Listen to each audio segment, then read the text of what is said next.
it's time to finally make a video talking about what I believe is the steal of the first round in the 2023 NHL Entry Draft.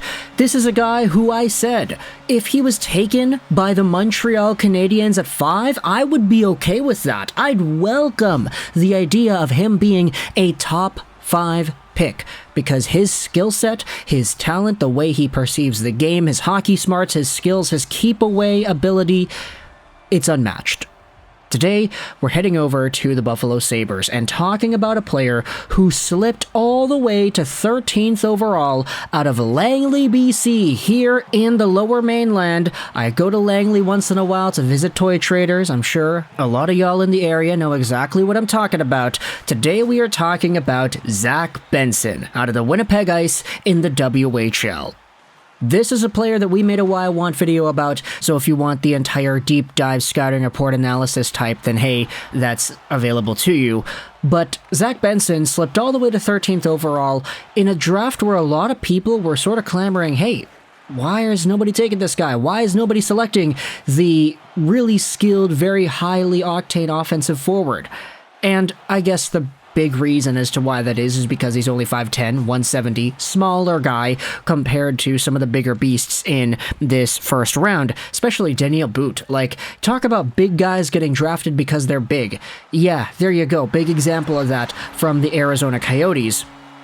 But either way, Zach Benson went 13th overall, and the explosion reaction on social media was immediate. Everybody was saying, wait a minute, how the hell did the Sabres get this guy too?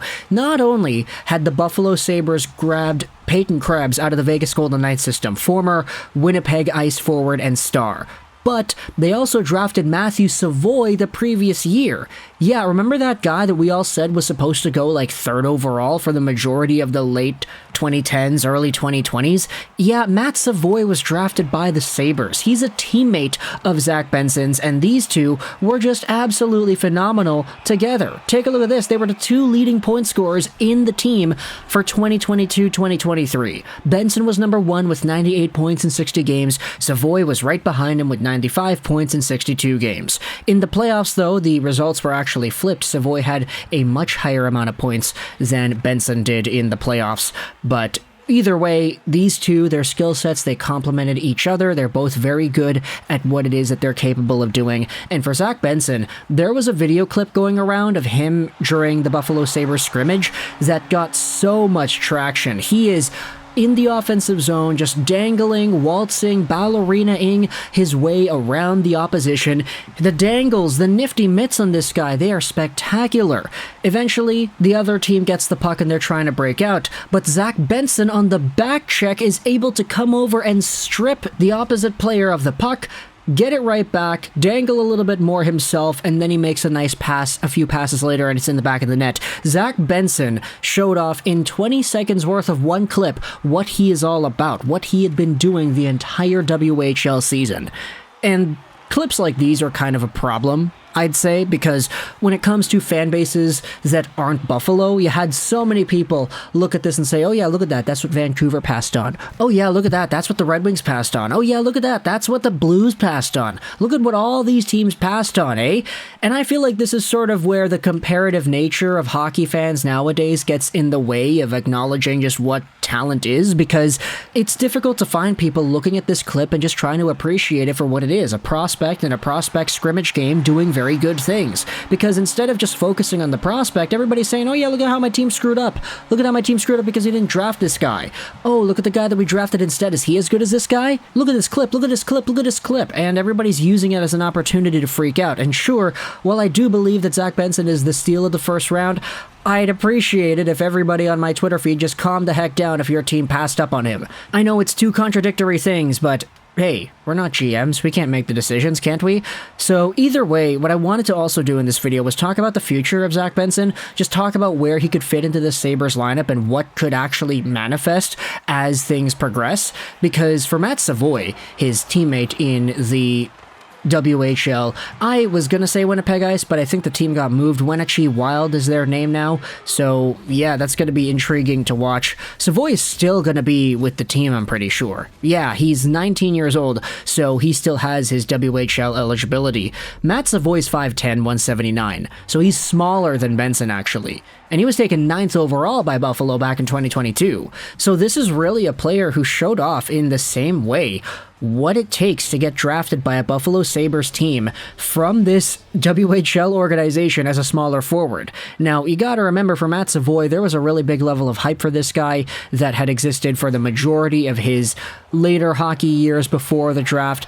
Everybody was saying he could have been like 3rd overall or something, but eventually he slipped all the way to 9.